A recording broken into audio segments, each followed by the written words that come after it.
The text came at 2:47 p.m. on a Friday, while I was reviewing the seating chart for the Children's Hospital Gala. 700 guests. 40 corporate sponsors. 2 governors, 3 senators and the lieutenant governor. All confirmed. My phone buzzed. Don't come to the family reunion tomorrow. Maria's boyfriend is State Senator Richard Brennan. We need to impress him. Your nonprofit work would just complicate things. Hope you understand. Dad. I stared at the message for a long moment.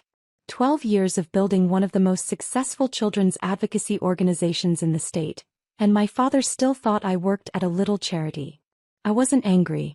I was done. I typed back, okay. What my family didn't know, what they'd never bothered to ask, was that Senator Richard Brennan was the keynote speaker at my gala. That same night. At the same country club where they were holding their reunion. And he'd be sitting at my table. Growing up as the middle child in the Torres family meant being invisible. My older sister Maria was the beauty homecoming queen, sorority president, married to wealth at 23, divorced at 25, now dating a state senator at 28. My younger brother Carlos was the athlete, full ride to USC minor league baseball sports commentator for the local news. I was neither beautiful enough nor athletic enough to warrant attention. Sophia's more of a thinker. Mom would say at family gatherings the way someone might describe a boring but dependable appliance. When I told them at 16 that I wanted to work in nonprofit advocacy, Dad actually laughed. Honey, those jobs don't pay anything. You need to be practical. Maybe teaching? Good benefits, summers off. Or marry well, Maria added, examining her nails. That's always an option. I stopped sharing my dreams after that. At 18 I started volunteering at a children's hospital. Just a few hours a week between classes at community college. I'd read to kids in the oncology ward, play games with them, help families navigate the impossible maze of medical bureaucracy. One day a mother grabbed my hand in the hallway. You saved us, she said, tears streaming. We were about to lose our house paying for treatment. You found us that fund. You didn't give up. That's when I knew. I transferred to State University. Double major. Public policy and social work. Worked 3 jobs to pay for it because Dad said, we already helped Maria with college. Carlos gets the athletic scholarship. You'll figure it out. I figured it out. Graduated with honors at 22. Got hired at a small children's advocacy nonprofit making $31,000 a year. My family congratulated me the way you might congratulate someone on a participation trophy. That's nice, Mija, Mom said at Sunday dinner. But when are you going to get a real career? Maria, who was planning her second wedding at the time, patted my hand. It's sweet that you want to help people. But you also need to think about your future. I just smiled. I am. What they didn't see was the strategic plan I'd been developing. The gaps in children's healthcare advocacy in our state. The funding opportunities nobody was pursuing. The policy changes that could save thousands of families from bankruptcy while their kids fought for their lives. At 23 I founded my own organization, Children's Healthcare Advocacy Network, CHAN. Started with a $50,000 grant I'd written myself, working midnight to 4 a.m. for 6 weeks straight while maintaining my day job. I lived in a studio apartment. Drove a 12-year-old Honda. Ate ramen 4 nights a week. Reinvested everything. My family never asked about it. At Sunday dinners they'd talk about Maria's new boyfriend, a lawyer who drove a Porsche. They'd discuss Carlos's rising profile as a sports commentator. When conversation turned to me it was always the same. Still at that children's charity? That's nice. Very nice. By 25, CHAN had 15 employees and a $2.3 million operating budget. We'd helped 847 families navigate medical debt. We'd changed 3 state policies around pediatric care coverage. We'd built partnerships with every major hospital in the state. I moved to a better apartment but kept it modest. Still drove the Honda. The only luxury was my wardrobe. I'd learned that looking successful helped secure donors. High-quality suits, professional styling, the appearance of someone who ran a serious operation. Because I did. At Sunday dinner Maria noticed my new suit. Finally shopping somewhere nice. Did you get a raise at the charity? Something like that, I said. Good for you, Dad added, barely looking up from his phone. Maybe you can finally afford to buy a house. What he didn't know, I just purchased a modest townhouse. Gosh. No mortgage. But I didn't mention it. What was the point? By 27, Chan's budget was $8.7 million. We had 43 employees across 5 regional offices. We'd helped over 3,200 families. Our policy advocacy had resulted in $43 million in additional state funding for children's healthcare programs. I was invited to speak at national conferences, testified before state legislature committees, built relationships with every major political figure in the state who cared about children's issues, including State Senator Richard Brennan. Senator Brennan and I had worked together on 3 major pieces of legislation. He'd been instrumental in passing the Children's Medical Debt Relief Act, a bill I'd written that helped families discharge medical debt through a state hardship fund. We'd had coffee probably 15 times, strategy sessions, fundraiser planning meetings. He knew me as Sofia Torres, executive director of CHAN. I knew him as a genuinely decent politician who actually cared about policy over politics. When his office called 6 months ago about keynoting our annual gala, I'd been thrilled. The Children's Hospital Gala was our biggest fundraiser. Last year we'd raised $4.2 million in one night. This year we were aiming for $6 million. The guest list included the Lieutenant Governor, 2 other state senators, dozens of corporate executives, philanthropists, and community leaders. The seating chart alone had taken 3 weeks to finalize. Senator Brennan was at the head table. With me, the Lieutenant Governor, our board chair, and 2 major donors. What I didn't know until yesterday was that Senator Brennan was also dating my sister Maria. The text from Dad came while I was doing final gala preparations. Don't come to the family reunion tomorrow. Maria's boyfriend is State Senator Richard Brennan. We need to impress him. Your nonprofit work would just complicate things. I read it 3 times. Complicate things. I called my assistant director James. What time is Senator Brennan arriving tonight? 6:30. He wanted to arrive early to review his speech with you. Perfect. I paused. James, hypothetically, if you found out your family was having a reunion at the same venue as our gala, what would you do? Depends. Are they terrible people or just oblivious? Oblivious. Mostly. Then I'd let the universe handle it. He paused. Wait, Sylvia. Your family reunion is here? Tonight. Apparently. In the small ballroom. And Senator Brennan is. He started laughing. Oh no. Oh, this is beautiful. Your sister is dating our keynote speaker. Seems that way. Are you going to tell them? I thought about 12 years of dismissal. 12 years of, that's nice, Mija. 12 years of being the forgettable middle child with the little charity job. No, I said. I don't think I will. I arrived at the country club at 5 p.m. The grand ballroom looked perfect. Round tables with floor-length linens, centerpieces of white roses and blue hydrangeas, soft lighting that made everything glow. The stage was set with our CHAN logo projected behind the podium. The small ballroom next door, where my family's reunion was happening, was decorated with colorful balloons and a banner reading, Torres Family Reunion 2024. I checked in with our event coordinator, confirmed the photographers' positions, reviewed the program one last time. At 5:45 I changed into my gown, a midnight blue floor-length dress that had cost more than my first car.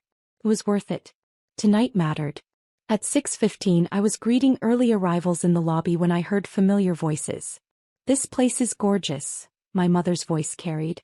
I can't believe Maria's boyfriend is a state senator. A state senator. Just be cool, Mom, Maria's voice tight with nerves. Act natural. Don't embarrass me. When do we embarrass you? Dad asked, sounding hurt. I stepped back into the grand ballroom before they could see me. At 6:30 Senator Brennan arrived. Sophia. He greeted me with a warm handshake. The place looks incredible. You've really outdone yourself. Thank you, Senator. We're projecting $6.2 million tonight. That's remarkable. He loosened his tie slightly. I have to tell you, I'm a bit nervous. This is a bigger crowd than most of my campaign events. You'll be wonderful. You always are. I gestured to the head table.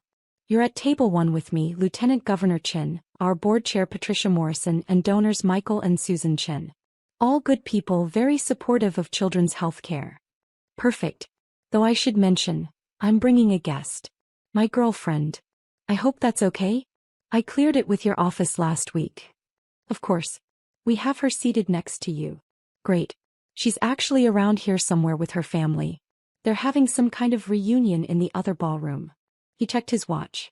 I should go find her, bring her in for introductions before things start. Take your time, I said smoothly. We don't start seating until 7. He headed toward the lobby. I took a deep breath and went to check on the kitchen. At 6:45, guests were arriving in earnest.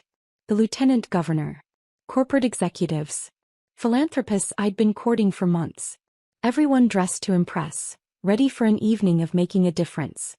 At 6:55, the event coordinator gave me the 5-minute warning. At 6:57, I took my place at the head table. At 6:59, the doors opened for final seating. Senator Brennan entered the grand ballroom with Maria on his arm. She looked beautiful, of course she did. Red dress, perfect hair, diamonds at her throat that had probably cost more than my monthly salary back when I was starting Chon. They approached the head table. The coordinator checked their names, confirmed their seats. Senator Brennan pulled out Maria's chair. Started to sit down himself. Then he saw the place card to his left. Sofia Torres, Executive Director, Chon. He looked up. Saw me sitting there, composed and professional. His face went absolutely white. Sofia. His voice came out strangled. You're Sofia Torres? Maria's head whipped around. She saw me. Her mouth fell open. Hello, Senator Brennan, I said calmly. Maria. So glad you could join us tonight. You. Maria's voice was barely a whisper. You run this. I founded it, actually. 12 years ago. I gestured to the ballroom. Welcome to the Children's Healthcare Advocacy Network annual gala. We're hoping to raise over $6 million tonight to support families whose children are fighting life-threatening illnesses. Senator Brennan sank into his chair, still staring. Maria, your sister is Sofia Torres? The Sofia Torres? The one who wrote the Medical Debt Relief Act. I didn't. Maria looked around wildly as if searching for an exit. The lieutenant governor leaned over. Sofia, is everything all right? Perfectly fine, Lieutenant Governor Chin. Just some family catching up. I smiled at Maria. Maria, you're looking well. How have you been? She couldn't form words. Senator Brennan's expression was shifting from shock to something like horror. Maria, you told me your sister worked at a small nonprofit. You said she had a nice little charity job that she was very passionate about. She does. Maria gestured helplessly at the ballroom full of powerful people, the stage, the projected donations already climbing on the screens. I didn't know it was this. This is the most influential children's advocacy organization in the state, the senator said, his voice getting louder. Sofia has testified before Congress. She's been featured in the New York Times, the Washington Post, Forbes 30 Under 30 social entrepreneurs. He turned to me. Your family doesn't know? They never asked, I said simply. We. Maria's face was red now. Sofia works at a charity. He always has. We thought. You thought it was cute? I suggested gently. Sweet. Nice but not serious. Maria's silence was answer enough. Senator Brennan stood up abruptly. Excuse me. I need a moment. He walked away from the table. Pulled out his phone. I could see him typing furiously. Maria leaned toward me, her voice desperate and low. Sofia, you have to understand. We didn't mean. Maria. I kept my voice gentle but firm. Dad texted me this afternoon. Told me not to come to the family reunion because your boyfriend was a state senator and my nonprofit work would complicate things. Would be embarrassing. Her face went from red to pale. He told you not to come? Because I'd be an embarrassment to you. In front of your impressive boyfriend. The state senator. I paused. The same state senator I've been working with for 3 years. The same senator who's here tonight to speak at my gala. At my invitation. Oh my God. Maria put her head in her hands. Senator Brennan returned to the table. His jaw was set. I just texted your father. Asked him why he didn't mention his daughter Ranchan. He said, and I quote, Sofia? She works at that children's charity. Nice work but nothing major. The whole head table was silent now, listening. I replied, the senator continued, his voice tight with anger, that I was currently at Chan's annual gala. That his daughter Sophia was sitting next to me. That I was about to give a keynote speech praising her extraordinary leadership. He looked at Maria. He said there must be some mistake. That Sophia couldn't possibly be important enough to host an event like this.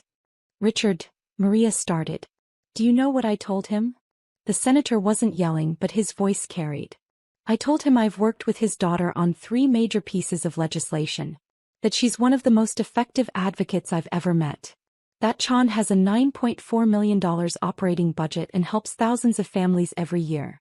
That his daughter has done more to improve children's lives in this state than most elected officials manage in an entire career. Maria was crying now. Silent tears running down her carefully made-up face. I told him, Senator Brennan continued, that I was honored to be at her event. And that I was reconsidering my relationship with any family that could be so blind to one of their own. Senator, I said quietly. The program starts in 3 minutes. He took a breath. Sat down. You're right. I apologize. This is your night. I shouldn't have. No apology necessary. I touched his arm briefly. But perhaps we should focus on the children we're here to help? He nodded. Reached for his water glass with a shaking hand. Maria whispered, Sophia, I'm so sorry. I didn't know. We didn't know. I know you didn't. That's the problem. The lights dimmed. Our board chair approached the microphone to begin the program. I gave the opening remarks. Talked about the 4,847 families Chan had served this year. The policy victories. The lives changed. Introduced our first video. A mother talking about how Chan had saved her family from bankruptcy while her son fought leukemia. There wasn't a dry eye in the room. Throughout the program I could see Maria at the head table, her mascara running, trying to hold herself together. Senator Brennan was polite but distant with her, all his warmth reserved for his interactions with me and the other guests. When it was time for his keynote, the senator walked to the podium, adjusted the microphone, looked out at the 700 guests. Good evening. I'm State Senator Richard Brennan, and I'm honored to be here tonight to support the Children's Healthcare Advocacy Network. He paused. But I have to tell you, I almost didn't understand the significance of this moment. He gestured to me at the head table. Sophia Torres founded Chan 12 years ago with a $50,000 grant and a vision. A vision that every child deserves access to quality health care, regardless of their family's financial situation. A vision that medical debt shouldn't destroy families already facing the unthinkable. The audience applauded. In the past 12 years, Sophia has built an organization that has helped nearly 5,000 families. She's changed state policy.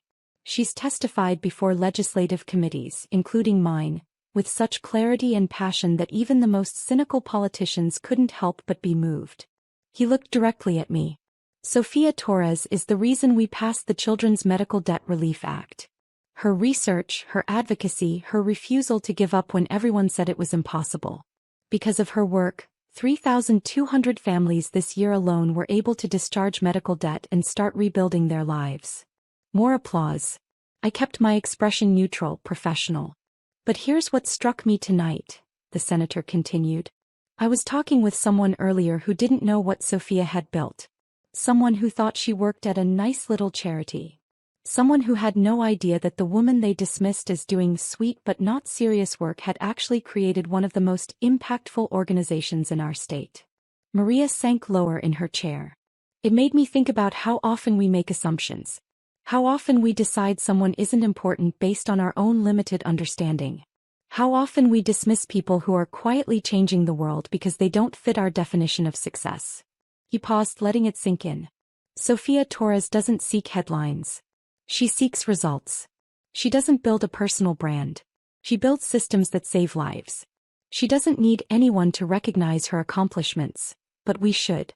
Because the quiet heroes, the ones doing the work without demanding applause, those are the people who actually change the world. The applause was thunderous now. So tonight, as we raise money for Chan's extraordinary work, I want to challenge everyone in this room. Who are you dismissing?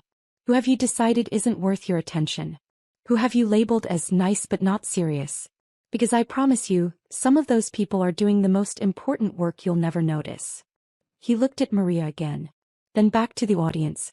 Don't make the mistake I almost made. Don't let brilliant people labor in obscurity because you were too proud to ask them about their work. Don't assume that quiet means inconsequential. He raised his glass. To Sofia Torres and to everyone doing vital work without asking for recognition. May we have the wisdom to see you, the grace to celebrate you, and the humility to learn from you.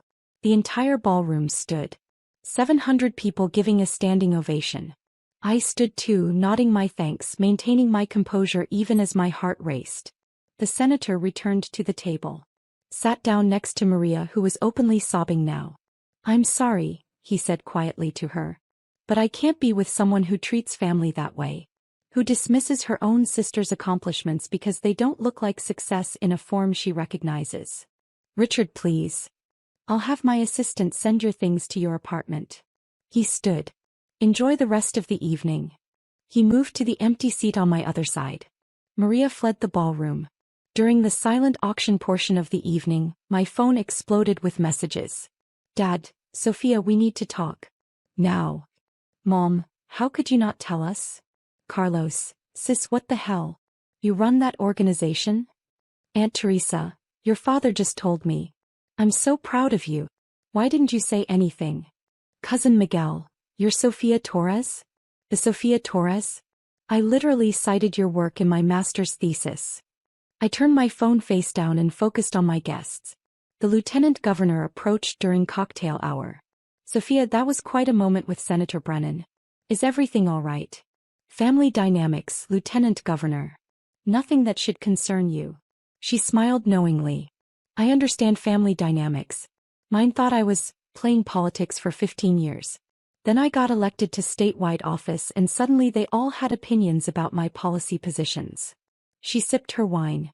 The people who don't ask don't deserve to know. You don't owe them your story just because you share DNA. Thank you for that. Besides, she continued, your work speaks for itself. I've been reviewing the budget proposal Chan submitted for next year's state funding. Brilliant work. Let's schedule a meeting next week to discuss it. I'd be honored, Lieutenant Governor.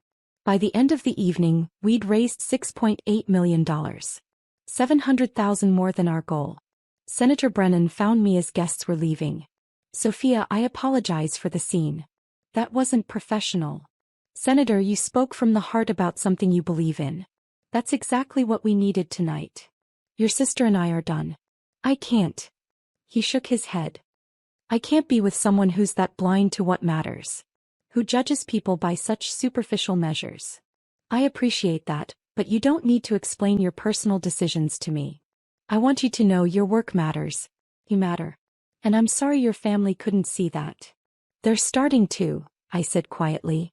I left the country club at 11 p.m. Exhausted but exhilarated.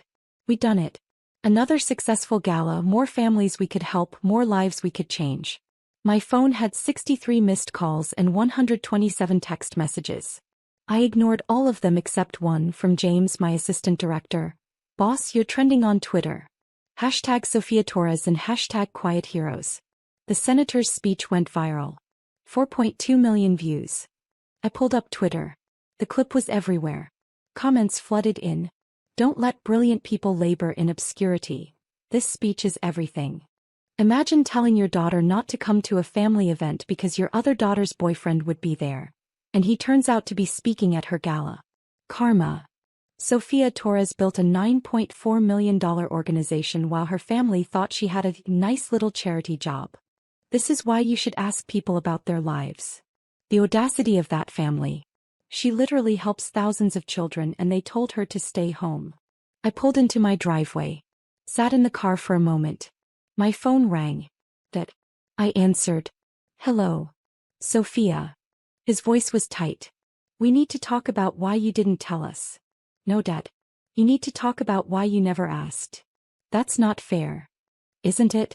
In 12 years, how many times did you ask about my work? How many times did you ask what Chan actually does? How many times did you ask about my budget, my staff, my policy work, my advocacy? Silence. I have 43 employees, Dad. We operate in 5 regional offices across the state. We've changed 6 major state policies. We've helped 4,847 families in the last year alone. We have partnerships with every major hospital system in the state. I've testified before Congress twice. You testified before Congress? 3 years ago and again last year. It was in the Washington Post. The New York Times did a profile on me for their People Who Matter series. Forbes named me to their 30 under 30 list when I was 26. We didn't see. You didn't look. There's a difference. I let out a breath. You texted me this afternoon and told me not to come to the family reunion because my work would embarrass you in front of Maria's boyfriend. Do you understand how that felt? We didn't mean. You meant exactly what you said. You were embarrassed by me. By my little charity job. By the daughter who wasn't glamorous like Maria or successful like Carlos. The daughter who was just there. Sophia, that's not true. Then tell me 3 things about my life that you learned by asking, not by accident. 3 things you know because you cared enough to ask. The silence stretched for 30 seconds. 45. A minute. That's what I thought, I said gently. Dad, I don't need you to suddenly be proud of me because a senator gave a speech and Twitter is paying attention. I needed you to be interested in me when it was just me doing work I believed in, building something that mattered. I'm sorry. His voice cracked. Mihija, I'm so sorry.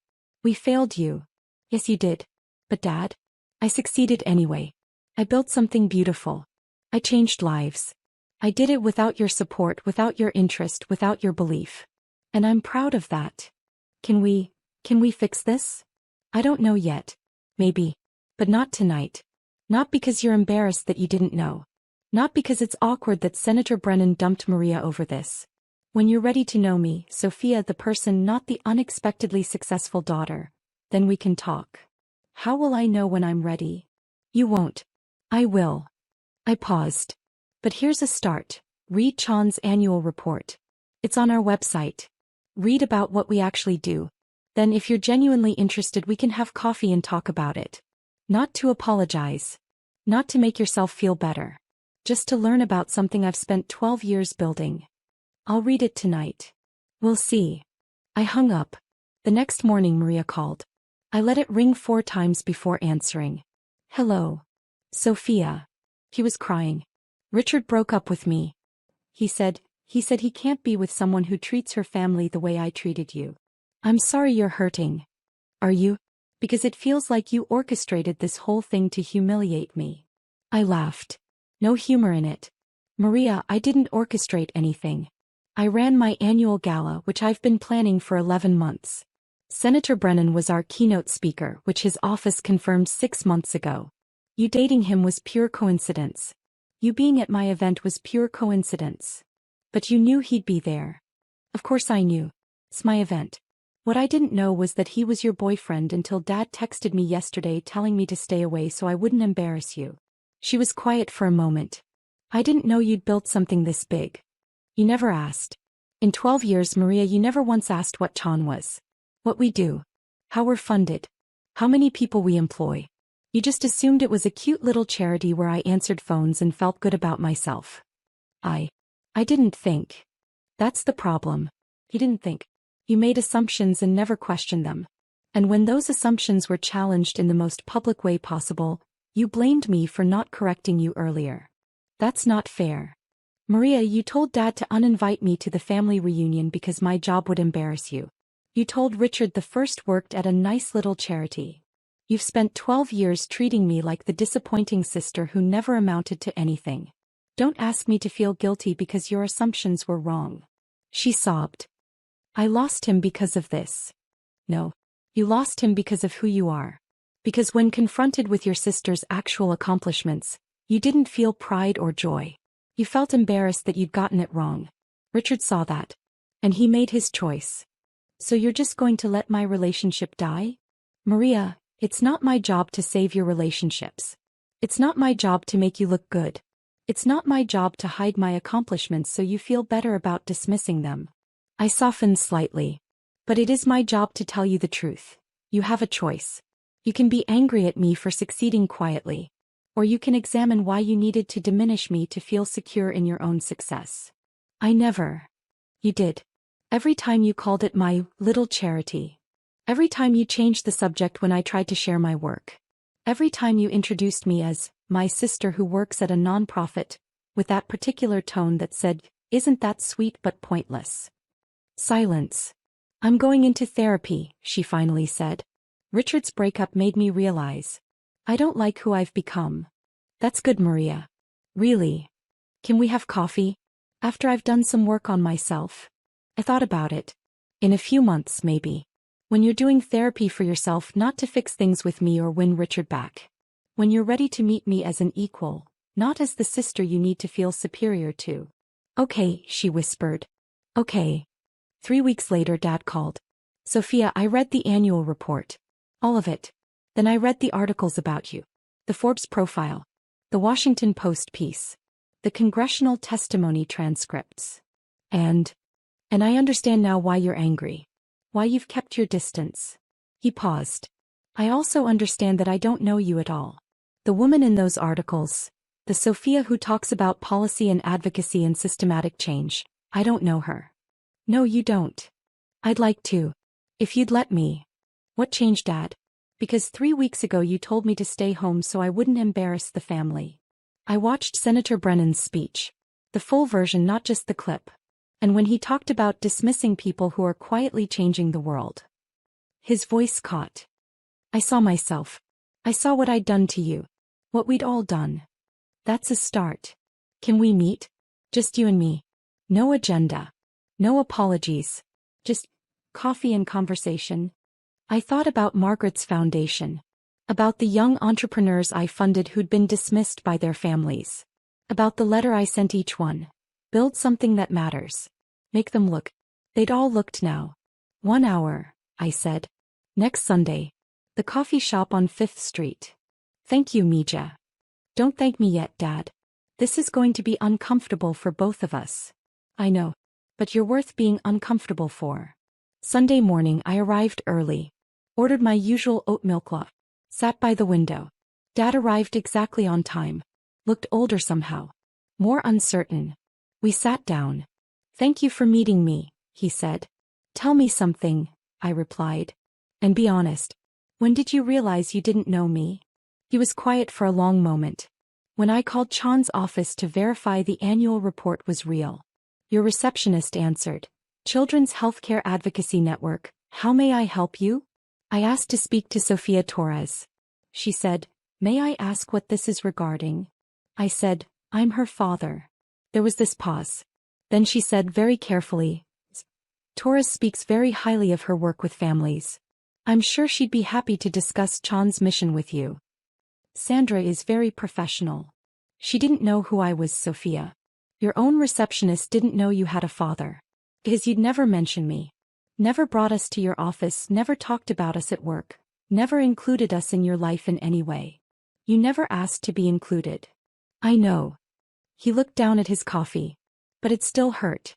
Realizing my daughter had built this entire life, this entire world-changing organization, and I wasn't part of it. Wasn't even a footnote. How do you think I felt at every family dinner where you celebrated Maria's promotions and Carlos's TV appearances and asked me if I needed help paying my bills? I thought I was being helpful. Supportive. You were being dismissive. There's a difference. I leaned back. Dad, I bought my townhouse with cash 4 years ago. I make $185,000 a year, which I know because it's public record for nonprofit executives. I have a retirement account worth $420,000. I've been financially stable for 7 years. And you were still asking if I needed money for rent. His face crumpled. Because I never asked what you actually made.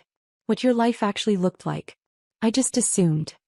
You assumed I was failing because my success didn't look like Maria's designer clothes and Carlos's public profile.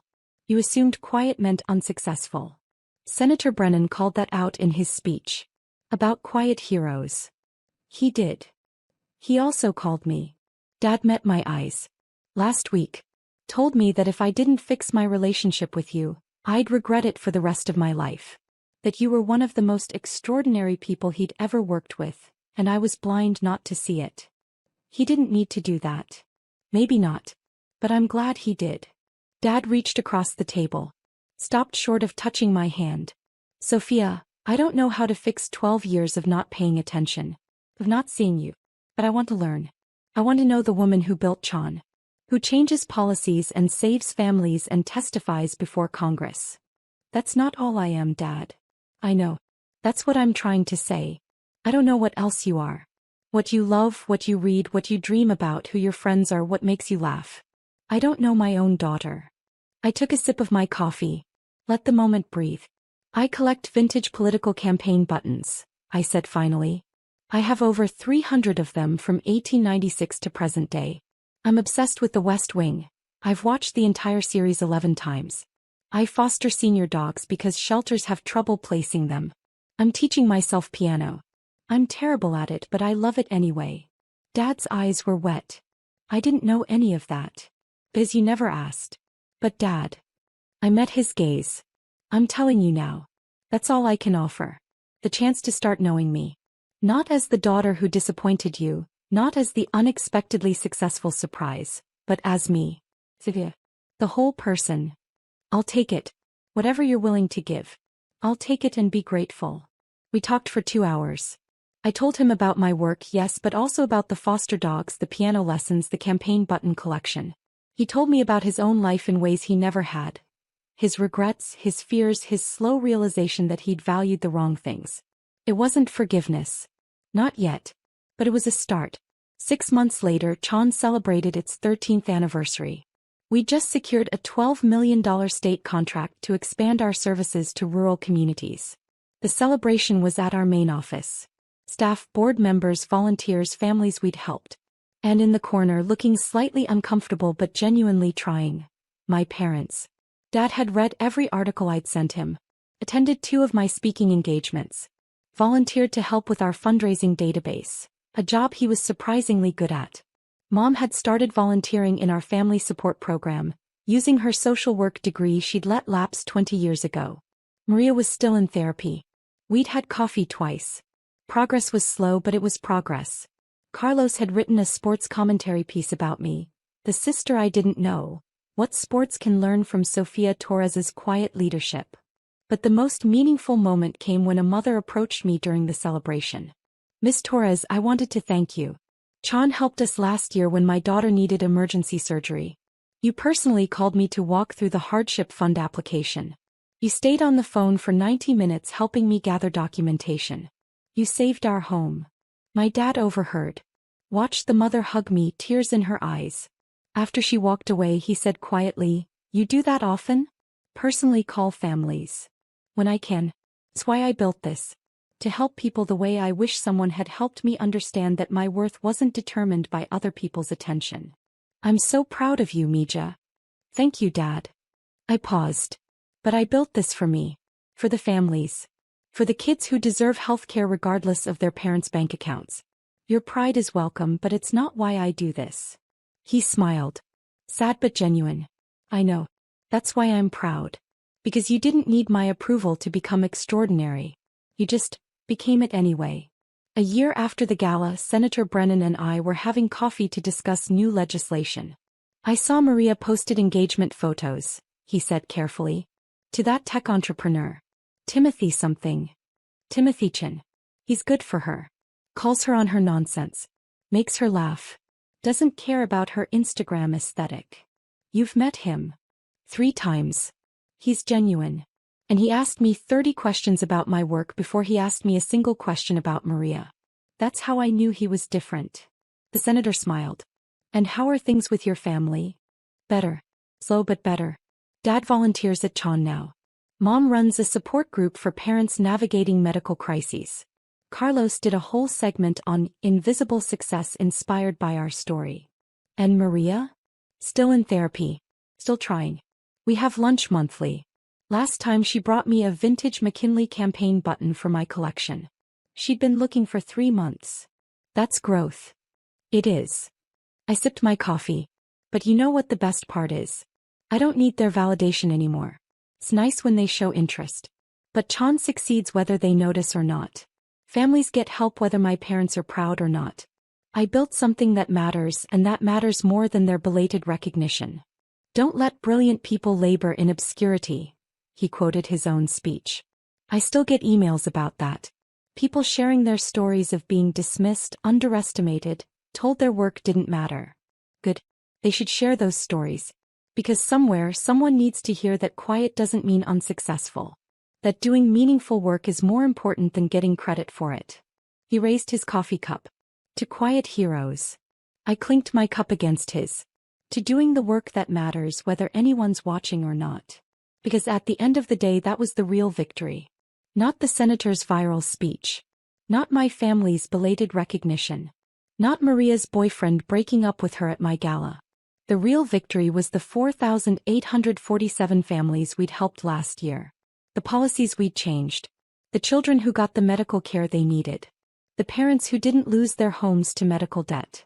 I'd built something that mattered while everyone thought I was just working at a nice little charity. And I'd do it all over again.